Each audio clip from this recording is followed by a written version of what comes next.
سعید رضی اللہ تعالیٰ عنہ فرماتے ہیں، صحیح ابن حبان کی روایت ہے کہ انہ سمع رسول اللہ، وہ کہتے ہیں میں نے رسول اللہ صلی اللہ علیہ وسلم سے سنا، آپ فرما رہے تھے خمس من عملہن فی یوم کتبہ اللہ من اہل الجنہ۔ بات ہم اس پہ کرنے لگے ہیں کہ اللہ ہمارے گناہوں کو کیسے معاف فرماتا ہے، اللہ کی رحمت کتنی وسیع ہے، کیسے ہمیں جنت کی ٹکٹیں دی جاتی ہیں۔ ہمیں اللہ تبارک و تعالیٰ کے محبوب صلی اللہ علیہ وسلم فرما رہے ہیں لوگوں جس نے ایک دن میں 5 کام کر لیے نا، ایک دن میں جس نے 5 کام کر لیے، اللہ اس کو جنت میں داخلہ نصیب فرما دے گا، اس کو جنتیوں میں لکھ دے گا۔ بھلا وہ ہے کون سے کام؟ فرمایا من عادہ مریضا، وہ بندہ جس نے مریض کی عیادت کی، اور فرمایا وشاہد جنازہ، کوئی جنازہ تھا اس میں شامل ہو گیا، اور تیسری بات فرمائی وصام یوما، اور اس دن نفلی روزہ بھی رکھ لیا، اور فرمایا وراح الی الجمعہ، جمعہ کا دن تھا، جمعہ پڑھنے کے لیے بھی آ گیا، اور پانچواں فرمایا وآت رقبۃ، کہ اس نے کسی غلام کو آزاد کر دیا، جس نے ایک دن میں یہ 5 کام کر لیے، اللہ اس کو جنت میں داخلہ نصیب فرمائے۔ بلکہ اب ہمارے لیے 4 رہ گئے، غلام آزاد کرنا تو ہمارے لیے ہے نہیں، اب 4 کام ہیں، یعنی جمعے کا دن ہو اور بندہ جمعہ کی نماز کے لیے آئے، ساتھ مریض کی عیادت کر لے، کوئی اپنے پڑوس میں رشتہ داروں میں اگر کوئی بیمار ہے اس کی عیادت کے لیے چلے جائیں، اور اسی دن اگر کوئی جنازہ ہے تو جنازہ ادا کر لیں، جنازہ پڑھ لیں، اور اگر نفلی روزہ بھی رکھ لیا، یعنی اب یہ 4 کام اللہ کے نبی صلی اللہ علیہ وسلم کی حدیث مبارکہ کے مطابق خلاصے کے طور پہ ہمارے لیے ہیں کہ یہ 4 کام اگر ہم کر لیں تو اللہ کے نبی نے فرمایا اس بندے کو رب جنت میں داخلہ نصیب فرمائے۔ اور حضرت یزید بن ابی مریم رضی اللہ تعالیٰ عنہ، ایک صحابی کا نام ہے، کہتے ہیں کہ لاحقنی عبایہ بن رفاعہ عن رافع، کہتے ہیں مجھے ایک صحابی ملے رفاعہ وانا ماشی الی الجمعہ، میں نے جمعہ کی طرف جا رہا تھا، ایک صحابی کہہ رہے ہیں کہ دوسرے صحابی مجھے ملے، میں جمعہ کی طرف جا رہا تھا جمعہ کی نماز پڑھنے کے لیے، ظاہر بندے کو پتہ ہوتا ہے کہ یہ مسجد کی طرف جو جا رہا ہے تو نماز جمعہ ادا کرنے کے لیے جا رہا ہے، یہ بندہ ویسے ہی پوچھ لیتا ہے کسی دوست سے کسی سے بھائی جمعہ پڑھنے کے لیے، ہاں جی جمعہ پڑھنے کے لیے جا رہا ہے۔ صحابی کہہ رہے ہیں کہ میں وانا ماشی الی الجمعہ، میں جمعہ کی نماز کی طرف جا رہا تھا، تو فقال ابشر،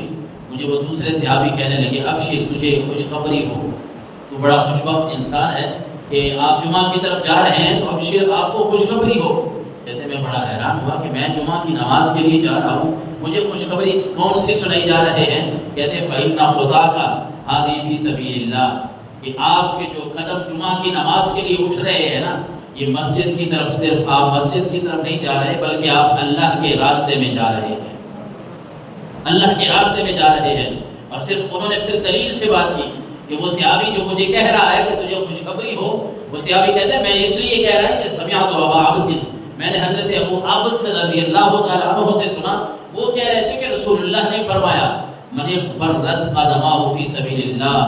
فہما حرام علی النار، کہ جس کے قدم اللہ کے راستے میں اٹھے اور ان کے اوپر گرد و غبار نہ گیا، اللہ اس کے اوپر جہنم کی آگ کو حرام فرما دیتا ہے۔ ایک صحابی دوسرے کو کہہ رہے ہیں کہ آپ اللہ کے راستے میں چل رہے ہیں، اور رسول اللہ نے یہ فرمایا ہے کہ جو بندہ اللہ کے راستے میں چلتا ہے اور اس کے قدموں پہ جو دھول آتی ہے نا، جو مٹی آتی ہے، اس کے بدلے میں بھی اللہ اس کو اس کے لیے جنت واجب کر دیتا ہے، جہنم اس کے اوپر حرام فرما دیتا ہے۔ حضرت غوث بن غوث رضی اللہ تعالیٰ عنہ فرماتے ہیں رسول اللہ صلی اللہ علیہ وسلم نے فرمایا من اغتسل یوم الجمعہ وغسل وبکر وابتکر ودنا واستمع وانصت کان له بكل خطوة یخطوها اجر سنة صیامها وقیامها۔ ہم نے تو شاید سمجھ رکھا ہے کہ بس نماز جمعہ پڑھیں گے پھر اپنی دکان اپنا کاروبار کریں گے، لیکن ہمیں ان باتوں پہ غور کرنا چاہیے کہ جمعہ کے جو آداب ہیں نا، جب ہم پڑھنے کے لیے آئیں تو اللہ کے نبی صلی اللہ علیہ وسلم نے ہمارے لیے کیا کیا ارشادات فرمائے ہیں، کیا کیا چیزیں اللہ کے نبی نے ہمیں سکھائی ہیں۔ رسول اللہ صلی اللہ علیہ وسلم نے فرمایا من اغتسل یوم الجمعہ، جس نے جمعہ کے دن غسل کیا۔ سنتیں ہم کرتے ہیں، اتنی انسان کی طاقت ہوتی ہے، کوئی بہت مصروف ہو یا جمعے کا ٹائم ہو تو نہیں تو ہم مسلمانوں میں تقریباً یہ رائج ہے کہ ہمیں سہولت ہو تو ہم غسل کرتے ہیں، اور اللہ کے نبی صلی اللہ علیہ وسلم فرما رہے ہیں کہ جس نے جمعہ کے دن غسل کیا وغسل وبکر، وابتکر ودنا، اور پھر وہ جلدی نماز جمعہ کے لیے چلا گیا، نماز جمعہ ادا کرنے کے لیے وہ گھر سے جلدی نکل پڑا، اور فرمایا ودنا، پھر جا کے قریب بیٹھ گیا، جہاں خطبہ ہو رہا ہے وہاں کوشش کی قریب بیٹھنے کی، جہاں جگہ ملی قریب بیٹھ گیا کہ میں جا کے اللہ کے نبی صلی اللہ علیہ وسلم کی کچھ باتیں سنوں۔ اور پھر اللہ کے نبی صلی اللہ علیہ وسلم نے فرمایا وَاسْتَمَعَ، اس نے غور سے باتیں سنی، وَأَنصَتَ، اور پھر وہ خاموش رہا، غور سے باتیں سنتا رہا۔ كَانَ لَهُ بِكُلِّ خُطْبَةٍ يَخْطُوهَا اجر سنۃ صیامها وقیامها، اس کو ایک ایک قدم کے بدلے اللہ تعالیٰ ایک سال کے روزوں کا اور ایک سال قیام کا ثواب عطا فرماتا ہے۔ لیکن اس کے لیے چند باتیں اللہ کے نبی نے فرمائی ہیں، کون سی ہیں؟ پہلے ہم غسل کریں، پھر ہم گھر سے جلدی نکلیں، پھر ہم خطبہ سننے کے لیے قریب بیٹھے، جہاں قریب جتنی جگہ ملتی ہے وہاں ہم بیٹھ جائیں، اور پھر خاموشی سے خطبہ سنیں اور غور سے اور توجہ سے بیٹھیں۔ تو ایسے لوگوں کے لیے کتنا بڑا اجر و ثواب اللہ کے نبی بیان فرما رہے ہیں کہ ایک ایک قدم کے بدلے، یہ نہیں فرمایا کہ صرف آپ کو ایک سال کا ثواب ملے گا آنے کا، نہیں، ایک ایک قدم کے جو الفاظ ہیں، گھر سے نکل کے جب ہم اتنے تک آتے ہیں تو آپ اندازہ لگائیں کہ اللہ کے نبی فرما رہے ہیں ایک ایک قدم کے بدلے تمہیں ایک ایک سال کا روزوں کا ثواب اور قیام کا ثواب عطا فرماتا ہے۔